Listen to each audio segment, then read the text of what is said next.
Takiwātanga in his, her, their own time and space. Being cool. The kids that are in his class that have autism, super cool. Autism's about a different perspective on life.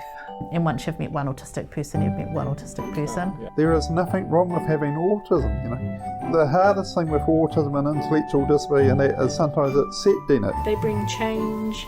They are non-judgmental. Being different ways to thinking. I'm autistic. If you don't look autistic, it is a very ableist statement. Autism is a label. Forget the label and just live as normal life as possible. Autism is about hope. Takiwātanga. Love Not Cure, Exploring Autism One Strength at a Time. A presentation conducted by Altogether Autism and Said, Wayne University of Auckland's researcher Wayne Cutfield about gut microbiome and the impacts of gut bacteria to autism. I'm still new to this topic and hopefully we'll be able to summarize the discussion and be able to share what I think about it.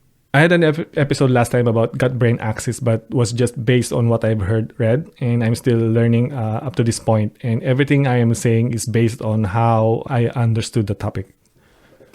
Before we proceed, what is gut microbiome? So the gut microbiome is highly dynamic and can vary between individuals. Factors such as diet, genetics, age, and environment can influence the composition and diversity of the gut microbiome.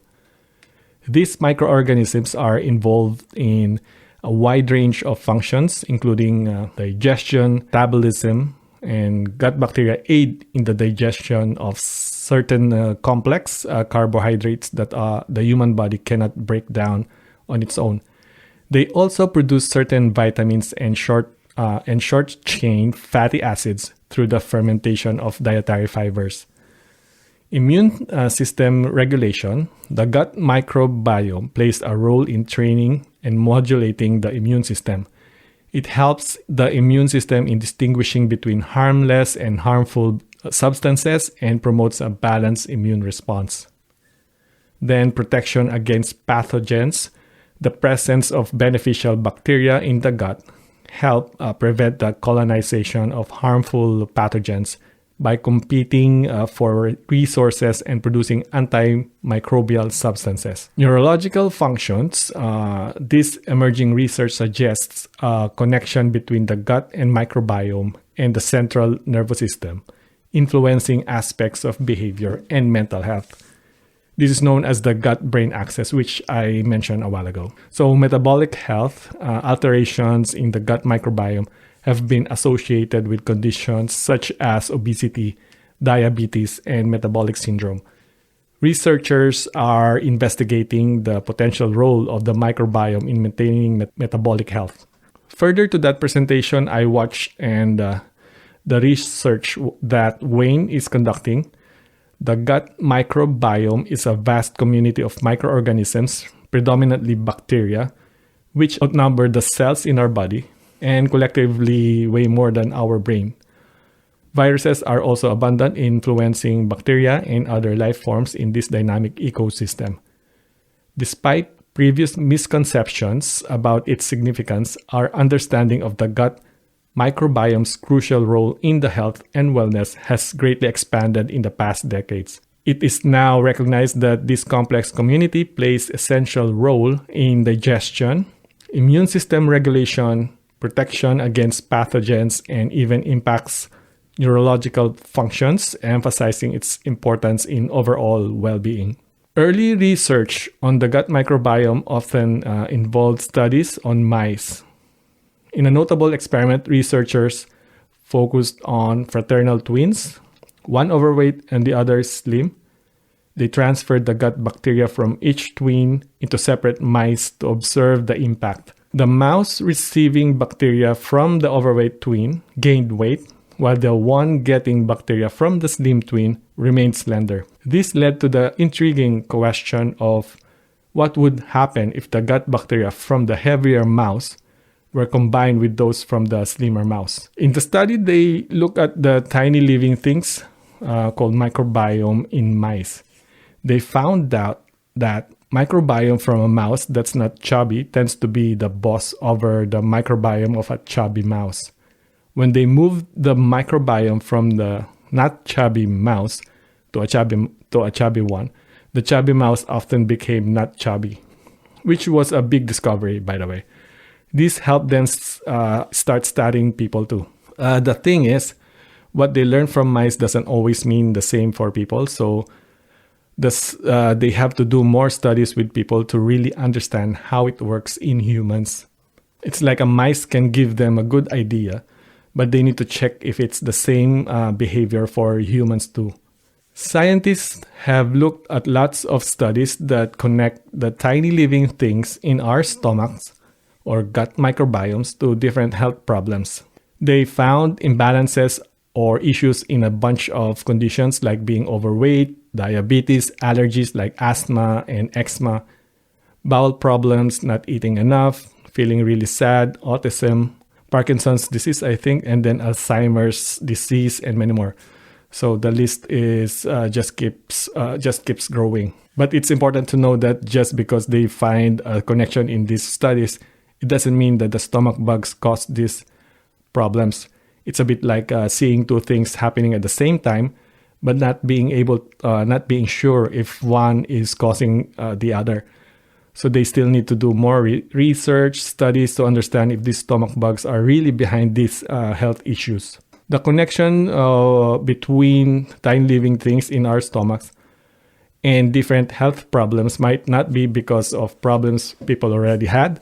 To really understand how these stomach bugs affect our health, they need to do something called clinical trials.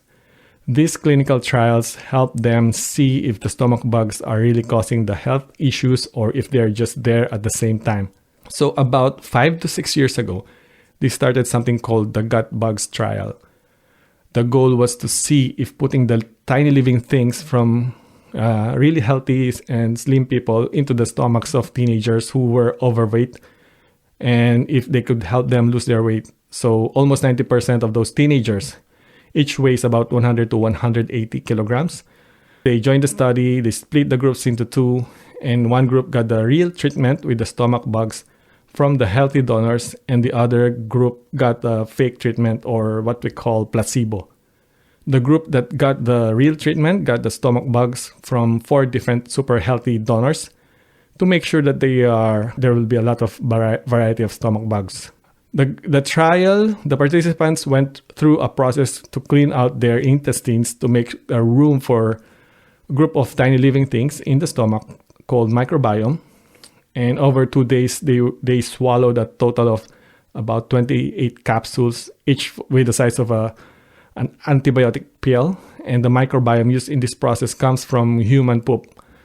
They take out the microbial communities from the poop, clean them up, and put them into separate capsules. The capsules don't have any taste or smell. They carefully processed those capsules and made sure that they are safe to be used for that trial. As gross as it is, but all the capsules look the same. So even the pretend pill and the real capsule, they all look the same, and everyone got the same looking treatment, keeping the study fair. They checked a lot of things in the participants, not just how much weight they had and their body shape at the different times. So 6 weeks, 12 weeks, 26 weeks, that's a check time.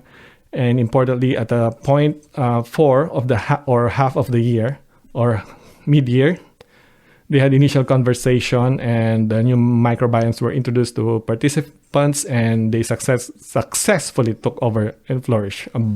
So furthermore, these microbiomes remained stable and continued to thrive for a duration of 4.5 years. So essentially, these microbiomes were effectively relocated, given a new home, and appeared to adapt quite well to their new environment. So after 6 months, the people who got the microbiome treatment had much better health results compared to those who who didn't got one, showing a significant reduction in abdominal fat, the number of people experiencing metabolic syndrome, which is something that we'll be explaining about, was notably lower as well in the treated group. Now, fast forward 4.5 years after the treatment, these individuals still keep up with their health and improvements. They were about 11 kilograms lighter, had slimmer figures with their waistlines reduced by approximately 11 centimeters. They also had much less body fat, especially around their bellies, about a 5% decrease. So importantly, their metabolic syndrome continued to show substantial improvement. What exactly is metabolic syndrome? Metabolic syndrome is like a team of problems that can happen inside our bodies. To have this syndrome, you need to have at least 3 out of 5 things going not so great in your body. This includes having too much sugar in your blood, higher blood pressure, too much belly fat, high levels of something called triglycerides, or having not enough of the good cholesterol. That's what I mean. Having metabolic syndrome can make it more likely for you to get other big health issues like diabetes, heart attacks, stroke, and even passing away too early. But guess what? They found out that a special treatment that only took 2 days, people got really healthier. They lost weight, had less big fat, and their metabolic syndrome got much better. And it's like a short superhero mission for their health. So having metabolic syndrome is a big deal because it's like having a team of health problems inside your body. So for autistic individuals, many of them often have stomach issues, with around 50 to 75% dealing with various problems ranging from mildly annoying to really tough. These problems include trouble with certain foods, feeling sick, constipation, diarrhea, acid reflux, stomach pain, and even food allergies. Scientists have discovered that the team of tiny living things, bacteria, gut microbiome, inside the stomach, known as the, again, gut microbiome, is different in people with autism.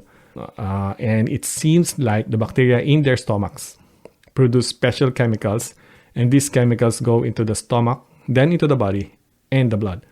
It's a bit like solving a mystery to understand how these special bacteria might affect the health of people with autism. EPS, they also talked about that, or extracellular polymeric substances. These are special organic materials made by tiny living things, the microbiomes, and these substances help microbiomes interact with their surroundings by creating a protective and sticky structure outside the microbe cells, and kind of like a shield.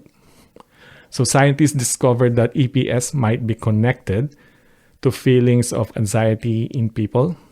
Recent research suggests that if we prevent EPS, which comes from the bacteria in the stomach, from entering the body, it might help reduce anxiety in individuals with autism. This highlights how crucial the gut microbiome and its components are in causing issues like anxiety for many people with autism.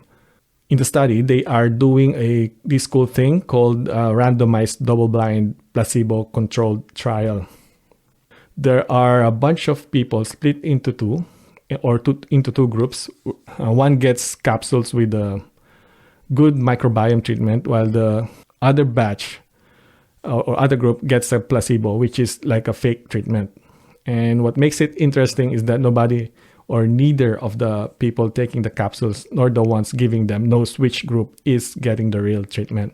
They made sure that everything about the capsule looks, tastes, smells, and feels exactly the same.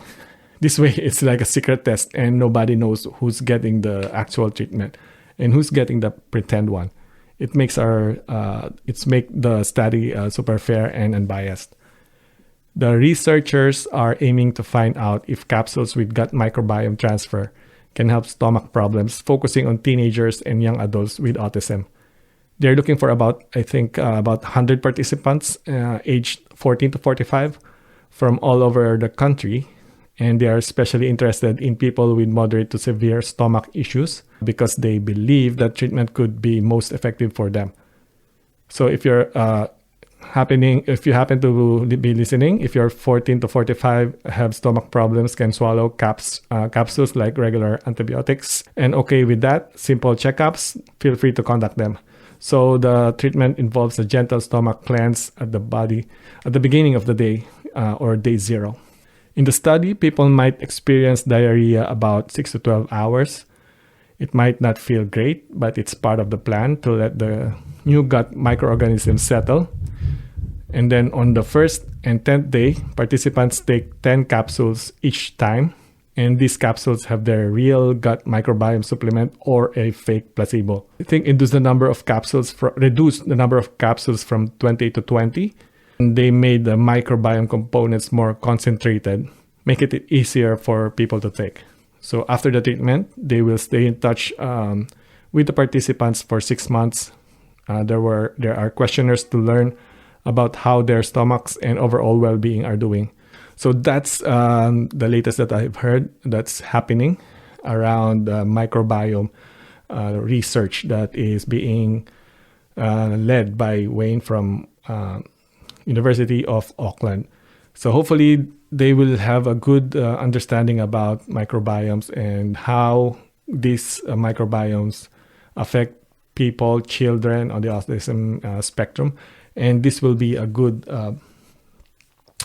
breakthrough in the end. So I remember the first time that I've heard about the microbiome or the gut health is when I was a little boy. I think I was about 8, 9, 10-year-old at the time. And I remember whenever I was having challenges or problems with my stomach, like constipation or loose bowel movement, I remember my parents giving me this drink. It's called Yakult. It's a lactobacilli Yakult and has good bacteria in it, like a drink with a good bacteria. So we drink it, and then back then I just moved on after drinking it, and it tastes sweet. And I think you can find some Yakult there, but we're not sponsored by Yakult anyway. So by the way, so I drank and then I moved on and I totally forgot about it. And then I remember when I had a chance to talk to Tina McKenzie in one of the podcast episode when we were communicating about tactics or strategies of parents. She mentioned she's currently she was focusing more on the gut brain axis. So she's reading a book about the gut and the impact of the gut with the brain and the autism. Again, it's just based on how I understood the discussion was. I will link the whole discussion in the description to the YouTube channel of Altogether Autism. So they also have discussed some other aspects as well, not just the gut microbiome, but also some areas about autism, which I intentionally did not include in this episode because we're focusing more on the gut health microbiome. And okay, so I think that's it for now. Right, so I guess that's it. I'll see you again, and thank you for your time. Kapow! Every tangata fight Takiwātanga is different. If you fail with one strategy, don't stop. Keep moving forward. Always remember that for every failure you encounter is one step closer to your success. Thanks for tuning in. Until next time, me muto te whakawa haere. Let's stop judging others. Me mahi tahi tato. Let's all work together. Kia maya, kia kaha, be brave and be strong.